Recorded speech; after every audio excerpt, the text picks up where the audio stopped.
Auzubillahiminash-shaytanir-rajim. Bismillahir-rahmanir-rahim. I'm Qazi Amar from Believers Real Estate. First of all, तो I want to pay my humble thanks to all my clients, especially overseas clients, जिन्होंने हमारी videos को, हमारे channel को subscribe किया, हमारी videos को बहुत ज़्यादा लाइक किया और अल्हम्दुलिल्लाह बहुत अच्छा एक फीडबैक हमें मिला और हमें बड़ी सजेशंस भी इसके साथ आई, जो कि इंशाल्लाह ताला with the passage of time आप देखेंगे कि हम अपनी न्यू वीडियोस के अंदर जो है वो आपको इम्प्लीमेंट करते हुए नज़र आएंगे। और हमें हमारे क्लाइंट्स के फीडबैक के थ्रू ही पता चलता है कि उनकी क्या रिक्वायरमेंट है, उनकी क्या डिमांड है और वो किस माइंडसेट के साथ मार्केट के अंदर जो है वो आना चाह रहे हैं या एग्जिट करना चाह रहे हैं। तो एक बड़ा इम्पोर्टेंट क्वेश्चन, बल्कि एक बड़ी हेल्दी डिस्कशन मेरी अपने क्लाइंट के साथ हुई और उसने मुझे कहा कि काजी भाई मुझे ये बताएं कि कुछ लोग हम देखते हैं कि एकदम मार्केट में 2, 4, 5 साल बाद हम अपने कुछ रिलेटिव्स हैं या लोगों को देखते हैं जो कि एकदम बड़ी तेज़ी के साथ अमीर हो जाते हैं। तो इसके पीछे क्या लॉजिक है और हम ये चीज़ देखते हैं कि वो डायरेक्टली या इनडायरेक्टली रियल एस्टेट सेक्टर के साथ कनेक्टेड होते हैं। तो आप काइंडली इस बारे में हमें गाइड करें कि वो किस तरह से ये सारी चीज़ें मैनेज करते हैं और एकदम जो है वो उनका लाइफस्टाइल बड़ा चेंज हो जाता है। तो इसमें कोई डाउट नहीं है, ये बड़ा वैलिड क्वेश्चन उन्होंने पूछा और मुझे लगा कि शायद मुझे अपने व्यूअर्स को अपने चैनल के थ्रू जो है इस चीज़ को थोड़ा सा ज़्यादा एक्सप्लेन करना चाहिए ताकि लोगों को पता चले कि रियल एस्टेट सेक्टर जो है वो आपकी लाइफ में किस तरह से कंट्रीब्यूट करती है और इसके अंदर एग्जिट का बेस्ट टाइम कौन सा होता है और इसके अंदर से एग्जिट का बेस्ट एंट्रेंस का बेस्ट टाइम क्या है और एग्जिट का बेस्ट टाइम क्या है। तो मैंने उनको बताया कि देखिए, फर्स्ट ऑफ ऑल तो हम देखते हैं कि जी एक आदमी है, वो एक तनख्वाहदार आदमी है, वाइट कॉलर आदमी है और वो एक थोड़ी सी पे लेता है और उसके बाद 4-5 साल बाद हम देखते हैं कि एकदम वो गाड़ी ले लेता है, एक नया घर भी परचेज करता है और उसका लाइफ स्टैंडर्ड जो है वो भी पहले से इंप्रूव हो जाता है। तो ये कैसे होता है? एक बात मैं आपको बड़ी गारंटी के साथ बताना चाहता हूँ कि हम पूरी दुनिया के बिलियनर्स की जब हम लिस्ट उठा के देखते हैं तो दुनिया का not even a single billionaire is there कि जिसकी रियल एस्टेट सेक्टर के अंदर इन्वेस्टमेंट ना हो और वो बिलियनर बना हो। ये पॉसिबल नहीं है। रियल एस्टेट सेक्टर को अल्लाह तबारक व तआला ने इतनी वुसअत के साथ नवाजा है कि इसमें लेने वाले को भी, चाहे वो 10 साल बाद इसको बेचता है या 10 साल पहले इसको वो परचेज करता है, उसको परचेज करते वक्त भी फायदा होता है और जब वो 10 साल बाद इसको मार्केट में बेचता है तो अकॉर्डिंग टू मार्केट रेट भी उसको उस वक्त की मार्केट के हिसाब से फायदा होता है। तो मैं आपको थोड़ा सा इसके बारे में बताता हूँ कि ये किस तरह से होता है। सबसे पहले हम देखते हैं कि जब भी कोई नई सोसाइटी मार्केट में लॉन्च होती है तो आप मेरी प्रीवियस वीडियो देख सकते हैं कि मैंने आपको बताया कि हाउसिंग सोसाइटीज के अंदर जब हमने अपनी इन्वेस्टमेंट को डालना होता है तो हमने उसके लिए कौन कौन सी चीज़ों को सबसे पहले पिन पॉइंट करना होता है कि उसके बाद जब वेरिफिकेशन हो जाती है चीज़ों की, उसके बाद हम अपनी इन्वेस्टमेंट को उसमें डालेंगे रियल एस्टेट सेक्टर की सोसाइटी में।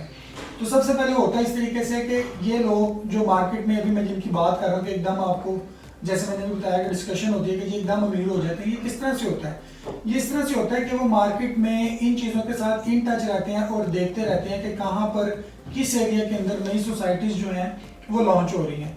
जैसे ही किसी एरिया के अंदर अच्छी एनओसी अप्रूव सोसाइटी जो है वो लॉन्च होती है तो वो फौरी तौर पे अपनी थोड़ी सी डाउन पेमेंट को लेकर उस सोसाइटी के अंदर उस पेमेंट को लगा देते हैं और अपना प्लॉट जो है उस इनिशियल टाइम के अंदर बुक करवा लेते हैं। अब होता ये है कि 6 माह, 8 माह, साल बाद, 2 साल बाद वो थोड़ी थोड़ी अमाउंट करके मंथली इंस्टॉलमेंट की शक्ल में या आफ्टर 3 मंथ इंस्टॉलमेंट की शक्ल में उसको पे करते रहते हैं और अपनी जो सरप्लस अमाउंट है उसको ग्रेजुअली कम करते रहते हैं। ऑब्वियसली ये रियल एस्टेट सेक्टर का रूल है कि जब सोसाइटी लॉन्च होती है तो वो सारी की सारी ऑफ ग्राउंड होती है, जस्ट एक मट्टी का मैदान होता है और उसके बाद में वहाँ पे सड़कें बनती हैं, इलेक्ट्रिसिटी आती है, वाटर बॉन्डिंग होती है, सीवरेज आता है। जैसे जैसे चीज़ें उसमें आती जाती हैं रेट्स ऑटोमेटिकली इंप्रूव होते जाते हैं। पहले कंपनी वहाँ पे प्री लॉन्चिंग रेट देती है, उसके बाद में पोस्ट लॉन्चिंग रेट देती है, उसके बाद में कंपनीज अपनी सेकंड, थर्ड या फोर्थ जो बुकिंग है वो मार्केट के अंदर लॉन्च करती है और जो प्लॉट, जो चीज़ आप लोगों ने 30 या 35-40 लाख की ली हुई होती है वो आप खुद ही देखते हैं कि 1 साल के बाद कंपनी ही उसी चीज़ को कम से कम 50 या 60 लाख रुपए की सेल आउट करती है। तो जो क्लाइंट भी, जो बायर स्टार्ट में अपनी रियल एस्टेट सेक्टर के अंदर पैसे को पार्क करता है, नो डाउट उसमें रिस्क फैक्टर भी थोड़ा सा ज़्यादा होता है लेकिन उसके अंदर चार्म भी ज़्यादा है, क्योंकि ज़्यादा रिस्क फैक्टर मीन्स ज़्यादा चार्म। जब वो अपनी पेमेंट को 1, 2, 3 साल बाद वहां पर पार करते हैं, 5 साल के नॉर्मली प्लान्स चलते हैं पाकिस्तान के अंदर रियल एस्टेट सेक्टर की सोसाइटीज के अंदर, तो 2-3 साल बाद उसके अंदर 70 to 80% जो डेवलपमेंटल वर्क है वो कंप्लीट हो जाता है उस वक्त जो प्लॉट क्लाइंट ने स्टार्ट में 30-35 लाख रुपए का लिया हुआ होता है, उस वक्त वो प्लॉट की वर्थ कम से कम मार्केट के अंदर 55 से 60 लाख रुपए की होती है। और बड़ी मजे की बात आपको बताऊं कि जिस वक्त उसने प्लॉट परचेज किया हुआ होता है, उस वक्त के हिसाब से उसने 30 या 40 लाख रुपीस का प्लॉट परचेज किया, उसने उस अमाउंट को 5 साल के अरसे के अंदर उसी अमाउंट को पे करना है। लेकिन डे बाय डे इन्फ्लेशन होती है, पैसे का रेट नीचे जाता है, डॉलर महंगा होता है, चीजें महंगी होती हैं, तो उसकी जितनी इन्वेस्टमेंट है वो at the time gradually grow करते करते करते रिसेंट रेट के टाइम के हिसाब से उसको मैनेज होकर वापस मिल जाती है। तो जो प्लॉट उस वक्त उसने 2 साल या 3 साल पहले 30 लाख रुपए का लिया हुआ होता है, 3 साल बाद वो प्लॉट जो है उसका 50 लाख या 60 लाख रुपए का हो जाता है। तो लोग 2 या 3 प्लॉट्स लेकर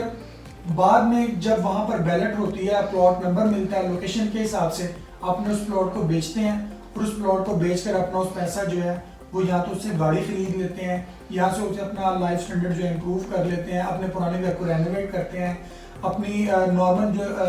लाइफ की उनकी चीज़ें हैं उनको इम्प्रूव करते हैं। तो हमें एकदम देखने में लगता है कि यार ये बंदा उसी तरह से जॉब कर रहा था, लेकिन ये 2-3 साल में इसने क्या ऐसा किया, इसने तो कोई चीज़ चेंज नहीं की, ये ओवरसीज भी नहीं है, बाहर भी नहीं गया, इसी मुल्क में रह रहा है, यहीं पर जॉब कर रहा है, तो ये किस तरह से ग्रो कर गया। इसके पीछे इसका सबसे बड़ा रीज़न होता है पैसिव इनकम।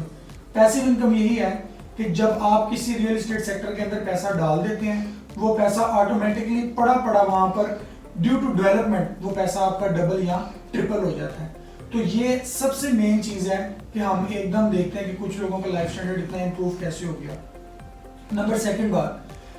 बहुत से लोग मार्केट के अंदर, स्पेशली पाकिस्तान के अंदर ये ट्रेंड जो है, लाहौर पंजाब की मार्केट के अंदर ये ट्रेंड बहुत ज्यादा इन है कि लोग अपना पैसा रियल एस्टेट सेक्टर में लगाते हैं, 30-35-40 लाख रुपए का प्लॉट लेते हैं, 2-3-4-5 साल बाद जब उसकी बैलेट होती है, प्लॉट का नंबर लगता है, उसके बाद में उस प्लॉट को रिसेंट मार्केट रेट के ऊपर सेल कर और दोबारा उसी सोसाइटी में या किसी नई सोसाइटी में बिल्कुल बैकवर्ड जाकर सस्ती चीज दोबारा परचेज कर लेते हैं और फिर उसके ग्रो करने के लिए 4-5 साल वेट करते हैं और सेम फिनोमिना जो है वो वहां पर भी अप्लाई करते हैं। तो एक प्रॉपर जो